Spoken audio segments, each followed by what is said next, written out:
Suatu kali Bapak Ibu, ada seorang jemaat Tuhan, dia telepon saya tahun lalu. Dia cerita gini, Pak tolong doakan, ada apa? Anak saya kecelakaan. Wah, laki perempuan Pak. Umur berapa? Saya lupa umurnya, tapi SMA kelas 2 kalau nggak salah. SMA kelas 2. Oh, apa yang terjadi sama dia? Saya tanya, apakah lecet-lecet? Enggak Pak, tulangnya patah. Ya, boleh kasih lihat gambarnya. Ini yang dia kasih lihat sama saya Bapak Ibu Saudara, kondisi tulangnya ada patahan di sebelah sini sampai akhirnya harus digips dan dikasih penyangga. Itu sampai keluar Bapak Ibu Saudara, besinya itu keluar, jadi lukanya ini terbuka di kakinya, dagingnya sampai kelihatan. Dan mereka ada di Bandung, anaknya ada di Kalimantan Bapak Ibu. Ya. Dan apa yang dia katakan sama saya itu cukup mengagetkan Bapak Ibu Saudara. Setelah periksa ke dokter, ini bukan orang yang berada. Ya. Saya kasih dulu tahu kondisinya, dia ini seorang supir Gojek Bapak Ibu. Dia seorang supir Gojek yang omset seharinya kurang lebih hanya 100 sampai 150 ribu rupiah. Dan istrinya buka sebuah warung nasi yang omsetnya mungkin hanya 200 ribu rupiah. Ya. Dikatakan bahwa kata dokter tulangnya patah. Sebelumnya dokternya sudah minta maaf sama kita kalau proses sambung tulangnya gagal. Jadi sempat dioperasi dan ototnya tidak bisa tumbuh. Ya. Dan dikatakan bahwa ototnya ini udah rusak Bapak Ibu Saudara, hilang, gak bisa tumbuh, dan dokternya sampai geleng-geleng kepala dan mengatakan bahwa ini udah gak mungkin. Ya. Kalaupun sampai dia pulih, paling jeleknya jalannya pincang. Itu yang dikatakan dokter. Nah Bapak Ibu Saudara, kedua orang ini menangis sambil di WA itu saya dengar tangisannya, apalagi istrinya. Dan saya bilang gini, yuk kita doa. Ya, saya bilang doa orang benar besar kuasanya. Amin. Lalu dia mulai mengaminkan itu Bapak Ibu Saudara, kita doa sama-sama. Setiap waktu dia telepon saya, dia dengar kabar anaknya, dia telepon saya, dia nangis lagi, kita doa lagi. Ya, tapi di dalam doa itu, ya saya minta sama dia gini, kamu tanya sama Tuhan, kamu cari firman Tuhan, kira-kira apa kehendak Tuhan dari peristiwa ini. Ya, jadi harus ada dasar firman Tuhannya. Kalau kamu meminta sesuatu sama Tuhan, saya ajar itu Bapak Ibu Saudara. Nah itulah kenapa saya katakan bahwa kita sebagai anak-anak Tuhan, kita perlu punya iman. Ya. Itu lagi slide show saya lagi. Nah Bapak Ibu dikatakan di dalam, ini jalan gak? Oh gak nyampe, bisa bantu saya aja? Nah. Dalam Yudas 1 ayat yang ke-20 dikatakan, akan tetapi kamu saudara-saudaraku yang kekasih, bangunlah dirimu di atas apa? Dasar imanmu yang paling suci dan berdoalah dalam Roh Kudus. Kenapa Alkitab mengatakan kamu perlu membangun dasar imanmu? Di dasar imanmu di atas dasar yang paling suci Bapak Ibu Saudara. Ya. Karena semalam seperti goncangan dengan gempa itu Bapak Ibu, sama dalam hidup kita anak-anak Kristen, kadang kita ada goncangan-goncangan, betul gak? Kita ini udah masuk hari-hari terakhir, Tuhan Yesus sudah mau datang Bapak Ibu Saudara. Itulah kenapa Paniko mengatakan tahun 2033 adalah deadline penggenapan amanat agung Tuhan Yesus. Artinya apa? Tuhan Yesus sudah mau datang. Kalau Tuhan Yesus sudah mau datang, iblis tahu bahwa hari itu dia akan mulai ditangkap sama Tuhan dan dia akan dimasukkan ke dalam jurang maut. Dan di saat itulah iblis mulai menggoncang anak-anak Tuhan. Ya, mereka mulai menggoncang yang namanya iman kamu, dia mulai menggoncang yang namanya pernikahanmu, dia mulai menggoncang bisnis kamu, dan dia mulai menggoncang pelayanan kamu. Semuanya dia coba goncang sebab dia adalah orang yang mencuri, membunuh dan membinasakan. Iblis gak suka sama kita Bapak Ibu Saudara. Dia ingin sekali membinasakan kita. Karena itu kita sebagai anak-anak Tuhan, kita membangun hidup kita di dasar iman yang kuat, yang teguh, yang suci. Ya, jangan sampai kita anak-anak Tuhan lupa membangun dasar iman ini. Dalam sebuah bangunan, yang paling penting adalah pondasinya, betul ya? Orang-orang yang ngerti konstruksi di sini mungkin pasti tahu bahwa untuk membuat sebuah bangunan yang paling penting adalah pondasinya. Seorang teknik sipil ketika akan membuat bangunan, dia akan tanya sama pemilik rumah itu bahwa kamu ini mau bangun berapa lantai? Ya, luas bangunannya berapa? Dan ketika rumah itu sudah dibangun, kita mau mengupgrade rumah kita, tambah lantai, tambah apapun, pasti orang sipilnya tanya, ini saya harus cek dulu pondasinya, kira-kira kuat atau enggak. Ya.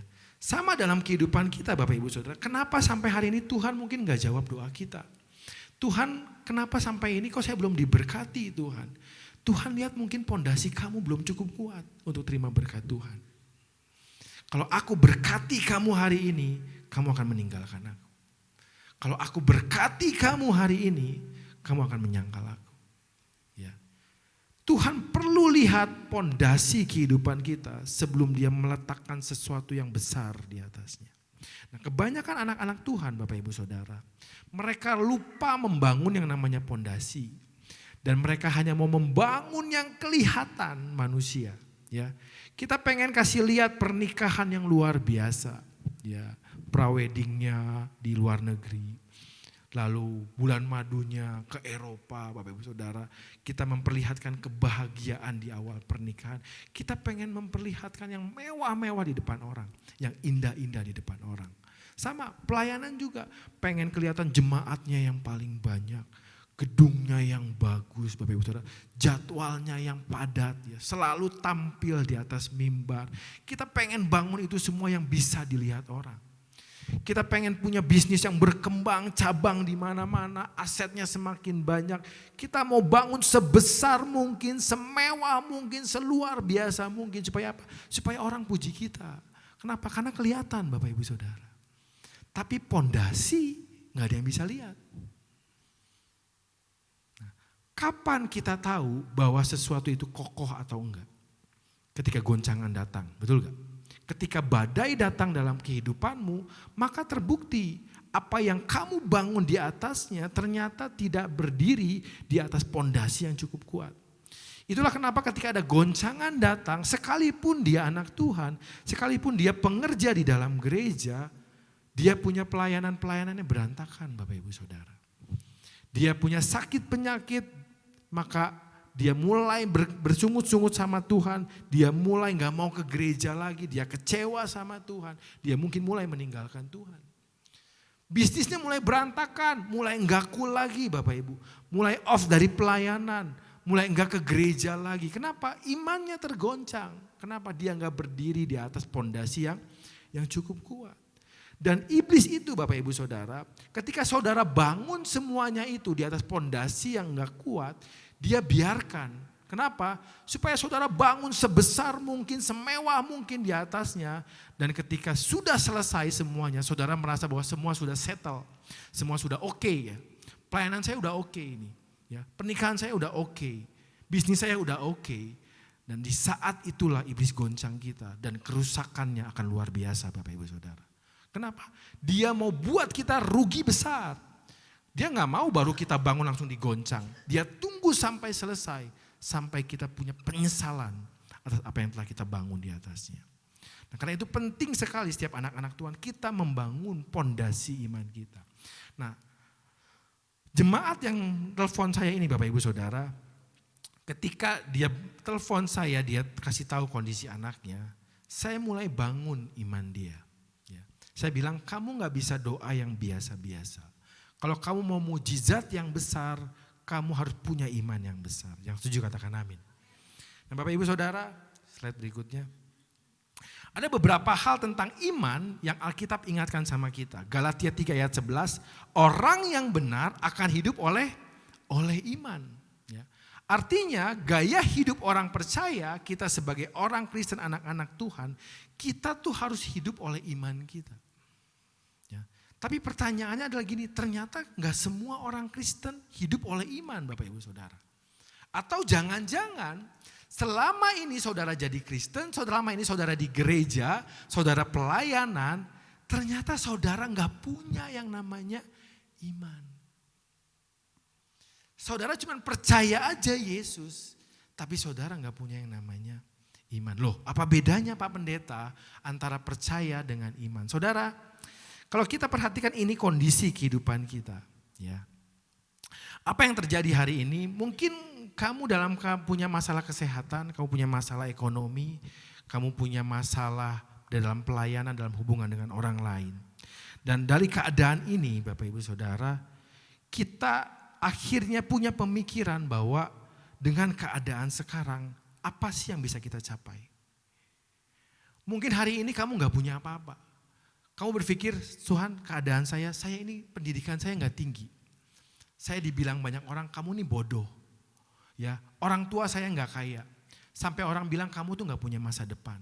Perhatiin aja keadaan kamu.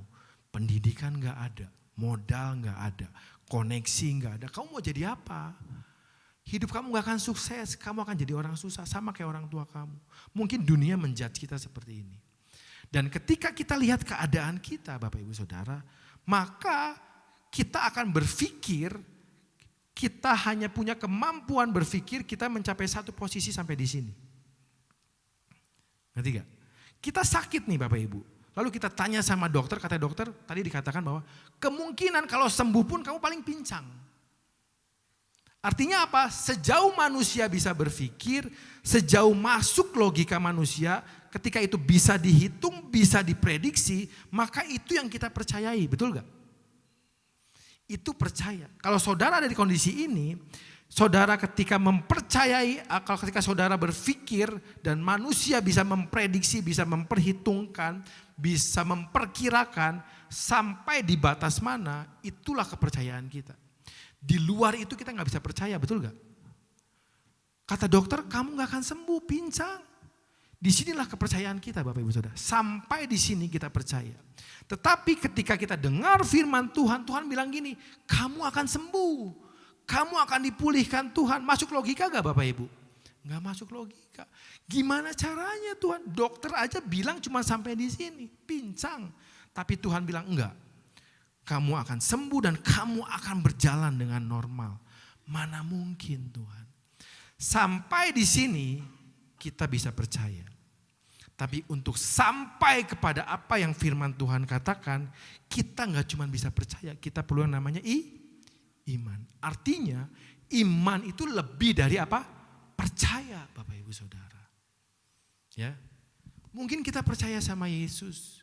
Ya, kita percaya kesaksian orang, kita percaya apa yang dikatakan Alkitab. Tetapi ketika kita mengalami kondisi tersebut, kita mengalami sakit, kita mengalami penderitaan, kita mengalami masalah yang besar. Adakah iman kita untuk kita juga mengalami mujizat seperti orang itu alami?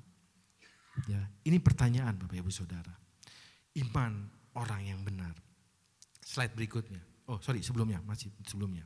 Dan yang kedua dikatakan bahwa dan segala sesuatu yang tidak berdasarkan iman adalah dosa. Artinya apa? Iman itu kita percaya kepada Allah, bahwa Allah sanggup melakukannya. Tetapi tanpa iman dikatakan apa? Segala sesuatu yang tidak berdasarkan iman adalah dosa. Artinya kalau kita melakukan segala sesuatu tanpa kita melibatkan Tuhan, artinya itu dosa di hadapan Tuhan. Sebab Alkitab mengatakan terkutuklah orang yang mengandalkan kekuatannya sendiri. Yang mengandalkan kekayaannya, mengandalkan orang lain. Terkutuk di hadapan Tuhan. Atau bisa saja Bapak Ibu Saudara, segala hal yang kita lakukan tanpa iman, pada akhirnya akan membawa kita kepada dosa. Diajak bisnis sama orang. Pak, bisnis Pak, ini untungnya gede banget loh Pak. Saya lihat teman saya itu di luar kota, bikin ini cuannya gede. Bisnis apa Pak? Karaoke sama panti pijet. Aduh. Untung ya? Untung. Modal 100 juta, sebulan bisa dapat masuk 50 juta. Paling juga 3 bulan balik modal. Benar Pak? Benar. Bawa dalam doa gak? Coba saya tanya Bapak Ibu Saudara. Berani gak saudara bawa dalam doa? Tuhan, saya mau bikin panti pijet Tuhan. Sama karaoke. Join sama teman saya. Bukan anak Tuhan sih. Kita berani doa gak? Kadang kita gak berani doa Bapak Ibu. Kenapa? Takut Tuhan gak setuju sama kita, betul gak? Akhirnya apa? Kita gak pakai iman kita tuh. Pakai apa? Pakai logika logika kita, pikiran kita sendiri. Artinya segala sesuatu tanpa iman, tanpa melibatkan Tuhan, pada akhirnya membawa kita ke dalam dosa. Mungkin saudara benar diberkati, bukan diberkati. Saudara mungkin dapat cuan dari bisnis itu, saudara jadi kaya raya. Tapi pada akhirnya kekayaan itu akan membawa saudara ke dalam dosa. Ya, akan ada dosa kesombongan, akan ada dosa apalagi percabulan, perzinahan. Oleh karena apa? Tidak diawali dengan iman. Dan yang terakhir adalah Yakobus 2 ayat 26, iman tanpa perbuatan adalah mati. Jadi anak-anak Tuhan yang tidak hidup oleh iman, Bapak Ibu Saudara, dikatakan Tuhan apa? Seperti orang yang mati, gak berguna. Gak ada gunanya. Saya umpamakan orang yang seperti ini gini Bapak Ibu. Ada sebuah wabah yang besar di sebuah kota dan banyak orang yang mati. Dan didapati ada satu orang yang mati di tengah-tengah wabah itu. Tetapi dia menggenggam sebuah obat yang adalah obat anti wabah. Sayang kan? Di tangannya adalah obat anti wabah. Tapi karena dia tidak makan obat itu, maka dia mati bersama-sama dengan orang yang terkena wabah. Sama dengan anak-anak Tuhan, ada iman di dalam kehidupannya, tetapi dia tidak hidup oleh iman, dia tidak gunakan imannya. Pada akhirnya apa? Mereka ikut binasa bersama dengan orang-orang dunia. Nah, ada 3 hal penting yang saya mau bagikan tentang iman Bapak Ibu. Yang pertama, slide berikutnya. Iman adalah pondasi. Ya, ini penting. Iman adalah pondasi dasar dari kehidupan kita, anak-anak Tuhan. Saudara mau bangun pelayanan, mau bangun bisnis, mau bangun rumah tangga, harus bikin pondasi yang kuat terlebih dahulu. Kalau enggak, ketika goncangan datang, semuanya hancur Bapak Ibu Saudara. Ya. Saudara tahu ada sebuah bangunan yang cukup terkenal di dunia, ya, bangunan tertinggi dunia yaitu Burj Khalifa. Ya, slide berikutnya. Nah ini, ya. Ada yang pernah ke sana Bapak Ibu? Tingginya 838 meter, ada 164 lantai kalau nggak salah. Dia punya lift tercepat di dunia dengan kecepatan 36 km per jam.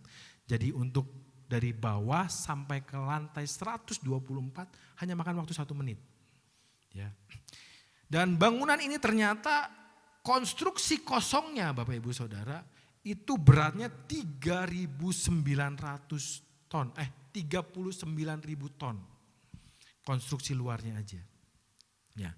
Tetapi ketika saya selidiki Bapak Ibu di Google, saya googling, ya, ternyata pondasi di bawah bangunan ini salah satu bangunan anti gempa di dunia. Ada 5 bangunan anti gempa, salah satunya ini. Bayangin, bangunan tertinggi di dunia, termewah di dunia, anti gempa dan juga dia anti badai. Anti angin ya, bukan rambut kita aja yang anti badai Bapak Ibu Saudara, ibu-ibu ya. Ini juga anti badai. Nah tetapi ternyata Bapak Ibu Saudara, pondasi dari bangunan ini, kalau bangunannya 39.000 ton, ternyata pondasinya beratnya 110.000 ton. Ya. Jadi untuk menopang bangunan sebesar ini, dia bikin pondasi yang begitu kuat, supaya apa? Supaya tahan goncangan. Banyak anak-anak Tuhan gak punya pondasi yang kuat di dalam kekristenannya. Tapi dia bangun semua yang besar di dalam hidupnya, semua yang mewah. Pada akhirnya apa? Hancur semuanya. Ketika iblis menggoncang kehidupannya. Ya. Jadi hari ini kita belajar bagaimana membangun iman kita. Supaya ketika goncangan datang, kita akan berdiri kokoh di hadapan Tuhan. Yang kedua saya mau kasih tahu Bapak Ibu Saudara. Ada seorang anak muda dari Jamaika. Ketika umur 21 tahun, dia memecahkan rekor lari tercepat dan rekornya sampai ini belum terpecahkan. Ya, saudara kalau googling di Google, cari manusia tercepat di dunia, nah ini orangnya. Usain Bolt. Ya. Dia berlari dengan kecepatan 9,58 detik untuk jarak 100 meter. Di bawah 10 detik Bapak Ibu Saudara. Dan ketika dia diwawancara Bapak Ibu, dia bilang gini, saudara melihat penampilan saya di dalam kejuaraan atletik dunia tahun 2009. Saya lari 10 detik dan saudara bertepuk tangan bahwa saya telah melakukan sesuatu yang luar biasa. Tapi saudara tidak pernah tahu bahwa saya mempersiapkan 10 detik ini selama 4 tahun lamanya. Artinya apa Bapak Ibu Saudara? Dia mempersiapkan performanya, ketika dia menghadapi pertandingan dalam kehidupannya, selama 4 tahun dia persiapkan. Sampai akhirnya dia bisa memecahkan rekor itu. Sama dengan kehidupan kekristenan kita. Kadang kita gak mempersiapkan iman kita, lalu kita berhadapan dengan masalah dan akhirnya kita kalah, Bapak Ibu Saudara. Ya, kita dikasih masalah kesehatan, kita kalah. Dikasih masalah di dalam bisnis, kita kalah. Di dalam pelayanan, kita kalah. Tahukah saudara bahwa Daud dia tidak membangun imannya ketika dia berhadapan dengan Goliat. Daniel tidak membangun imannya di saat dia masuk ke dalam gua singa. Bahkan Sadrak, Mesak, Abednego tidak membangun imannya pada waktu dia diperhadapkan kepada dapur perapian. Tidak satu hari itu dia membangun imannya. Tetapi Daud dikatakan di dalam Alkitab, setiap hari di padang penggembalaan, dia memuji menyembah Tuhan. Dia membangun hubungan dengan Tuhan, dia membangun imannya. Sehingga ketika dia menghadapi yang namanya Goliat, dia gak gentar. Dia gak takut. Dia bilang gini, Allah yang menyelamatkan aku dari mulut singa dan beruang. Ya, dia akan menyelamatkan aku dari orang Filistin yang tidak bersunat ini. Tidak ada ketakutan dalam diri Daud, Bapak Ibu Saudara. Daniel ketika masuk di dalam gua singa, dia gak menjerit-jerit Bapak Ibu Saudara. Dia gak teriak-teriak ketakutan. Dia tenang dengan damai sejahtera. Ada sukacita di dalam dirinya. Sampai waktu dia dilepaskan. Tidak ada satu singa pun yang berani menyentuh dia. Sadrak, Mesak, Abednego ketika diperhadapkan kepada dapur perapian. Bapak Ibu Saudara. Dia dengan percaya dia mengatakan, sekalipun Allah tidak menyelamatkan aku dari dapur perapian ini. Aku tidak akan menyembah dewa yang dibuat oleh Tuhanku. Saudara, iman mereka gak dibangun dalam satu hari. Daniel dikatakan dalam Alkitab setiap hari 3 kali dia menghadapi Yerusalem. Berdoa kepada Allahnya. Saya percaya Sadrak, Mesak, Abednego dia punya persekutuan dengan Tuhan. Sehingga ketika masalah dihadapi dia gak gentar. Dan dia bisa menghadapi masalahnya. Mari Bapak Ibu Saudara hari-hari ini bangun pondasi iman kita. Sebelum saudara diperhadapkan kepada masalah yang akan kita hadapi ke depan. Yang mau beri kemuliaan buat Tuhan kita. Jadi yang pertama, iman itu adalah pondasi. Ya, supaya ketika kita digoncangkan kita tetap berdiri kokoh di dalam Tuhan. Yang kedua, iman adalah frekuensi Bapak Ibu Saudara. Ya. Iman itu gelombang yang menghubungkan kita dengan Allah. Itulah kenapa banyak anak-anak Tuhan mereka berdoa tapi kenapa Tuhan kok gak jawab. Kayaknya saudara belum terfrekuensi sama Tuhan. Kalau hari ini Bapak Ibu Saudara saya mau WhatsApp Pak Jajang. Saya WhatsApp tapi saya matikan sinyalnya. Kira-kira Pak Jajang bisa terima message saya gak Bapak Ibu? Enggak ya. Saya message sekali, gak dijawab sama Pak Jajang. Besok saya message lagi Pak Jajang. Gak dijawab lagi. Lalu kita mulai kesel. Ini kenapa sih gembala kok gak memperhatikan saya gitu ya. Ternyata kita lupa nyalain sinyalnya atau kuotanya gak ada. Artinya apa? Kita gak nyambung Bapak Ibu Saudara. Tetapi ketika kita sambungkan langsung Pak Jajang balas saya. Oh shalom Pak Sandi. Oh ya puji Tuhan. Baik Pak akan saya siapkan Pak. Dia menjawab apa yang saya sampaikan. Sama dengan doa kita. Kenapa kita doa dalam kamar? Kita teriak-teriak sama Tuhan. Setiap hari kita berseru-seru sama Tuhan. Tuhan kok gak jawab? Apa Tuhan gak dengar saya? Enggak Bapak Ibu. Kita belum sefrekuensi sama Tuhan. Sinyalnya belum nyambung. Saya buktikan Bapak Ibu Saudara. Slide berikutnya. Saudara ingat kisah tentang Saulus. Ya. Ini Saulus ini orang yang sangat mengerikan pada zaman itu Bapak Ibu. Dia orang pintar, orang berkuasa. Dia juga orang yang cukup kejam. Ya, kenapa? Karena pada zaman dia itu sangat membenci yang namanya anak-anak Tuhan, orang-orang Kristen. Dia tangkap, dia penjarakan, dia siksa. Bahkan Stefanus dirajam di depan mata dia. Dan suatu kali ketika dia mendengar bahwa orang-orang Kristen di Yerusalem ketakutan, mereka kabur ke negeri Damsyik, ke kota Damsyik. Saya percaya di kota Damsyik, orang-orang Kristen, anak-anak Tuhan, mereka dalam keadaan ketakutan. Kenapa? Karena dia takut sama Saulus. Kejam sekali Bapak Ibu Saudara. Saya percaya di dalam ketakutan mereka, mereka berdoa dengan pelan-pelan sekali takut ketahuan. Atau mereka berdoa sambil menangis tanpa suara Bapak Ibu Saudara. Suatu kali Karena kekejamannya Saulus datang kepada imam besar di Yerusalem. Dia bilang gini, kasih saya surat kuasa, saya akan pergi ke Damsyik. Saya tangkap semua orang Kristen, kita bawa ke Yerusalem, kita penjarakan. Itu saking kejamnya Saulus. Dan dia lakukan itu Bapak Ibu Saudara, dia dalam perjalanan tiba-tiba dia bertemu dengan sebuah cahaya yang begitu terang. Ya, dalam Kisah Rasul pasal 9 ayat yang keempat. Dan saudara perlu perhatikan baik apa yang dikatakan di dalam ayat ini. Ia rebah ke tanah dan kedengaranlah olehnya suatu suara yang berkata kepadanya, Saulus, Saulus, mengapa engkau menganiaya pengikutku? Gitu gak ayatnya Bapak Ibu Saudara? Oh salah ya. Saulus, Saulus, mengapa engkau menganiaya anak-anakku? Bukan ya. Kenapa engkau menganiaya aku Bapak Ibu Saudara? Saya tanya, apakah Yesus yang dianiaya Saulus? Bukan. Apakah Yesus masih ada di zaman Saulus ini? Udah gak ada. Tapi kenapa Tuhan mengatakan mengapa engkau menganiaya aku? Inilah yang dimaksudkan dengan koneksi dengan Tuhan. Ketika anak-anak Tuhan berdoa Bapak Ibu Saudara dengan imannya. Tuhan bukan hanya tahu keadaan mereka. Dia bisa merasakan apa yang mereka rasakan. Yang mengerti katakan amin. Ketika kamu datang sama Tuhan. Kamu mungkin udah gak bisa ngomong apa-apa lagi. Tuhan saya gak tahu harus ngomong apa lagi. Masalah saya terlalu besar, terlalu rumit. Saya terlalu takut Tuhan. Saya terlalu khawatir, terlalu cemas. Kamu gak bisa berkata apa-apa lagi. Kamu masuk kamar, tapi dengan iman kamu berdoa. Mungkin kamu hanya bisa nangis. Tuhan tolong saya. Cuman itu yang bisa saudara katakan. Tapi dengan iman Bapak Ibu Saudara. Dia bukan hanya tahu masalah kamu.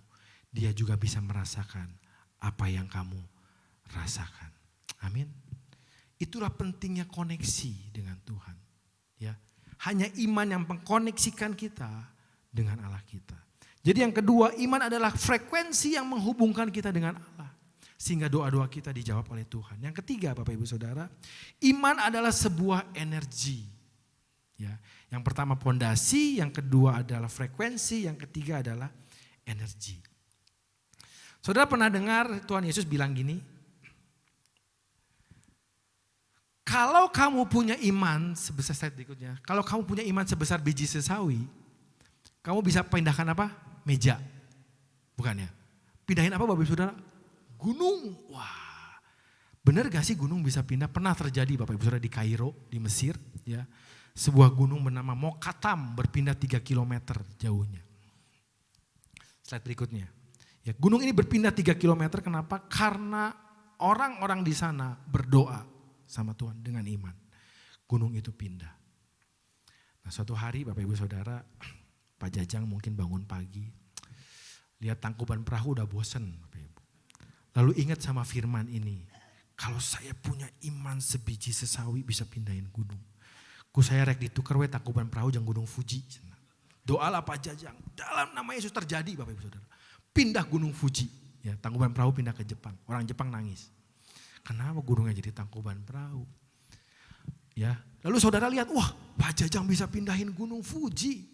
Saya juga punya iman biji sesawi. Saya mau pindahin gunung yang ada di Swiss ke Cimahi, gitu katanya. Jadi dipindahkanlah gunung itu Bapak Ibu Saudara. Sampai Google kebingungan, kenapa ini gunung pindah-pindah di Google Map katanya. Ternyata jemaat GBI Lembang mainin gunung dengan iman. Ya, saudara bisa percaya firman ini bahwa iman bisa memindahkan gunung. Tapi pertanyaannya, apakah kita cuma mau main pindah-pindahan gunung aja dengan iman kita Bapak Ibu? Ya, si A mindahin gunung ini, si B mindahin gunung ini, enggak kan? Saudara perhatikan di dalam doa Bapa kami. Ya, ketika Tuhan Yesus mengajarkan doa Bapa kami, saya mau ngomong ini Bapak Ibu.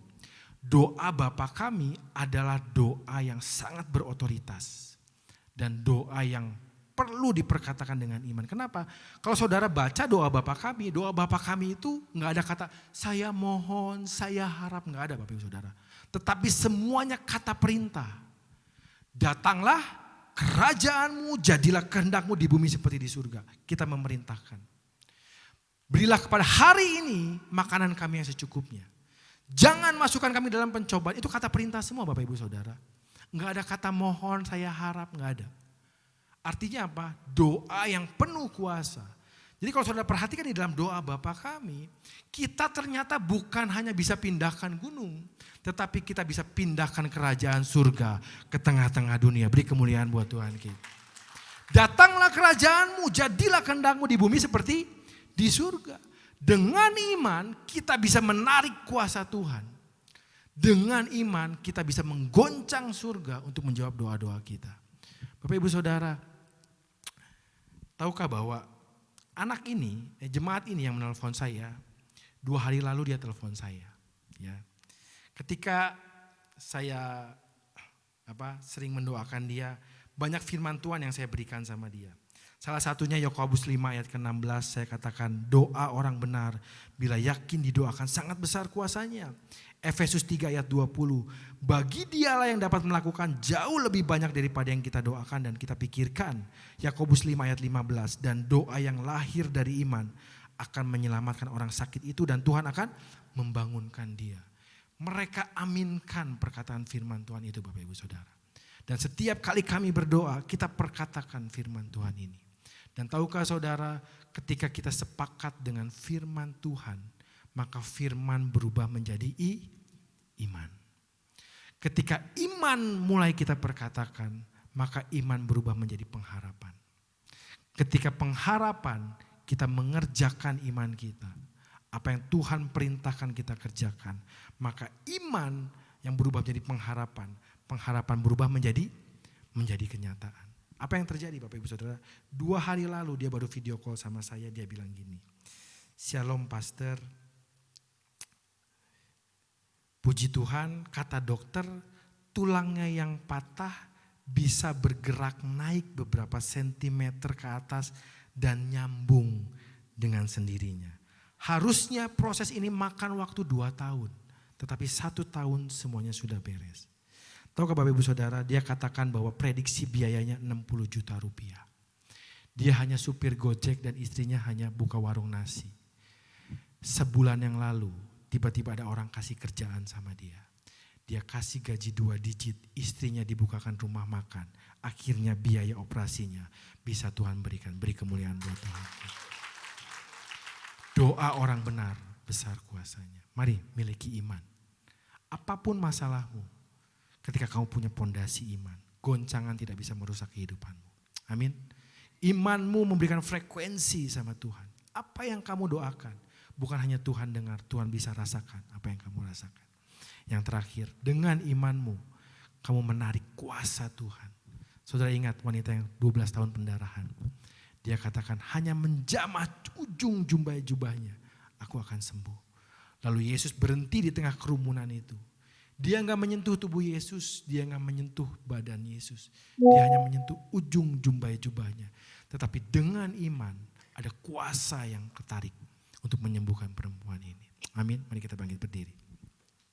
Saya undang imam musik bisa naik ke atas.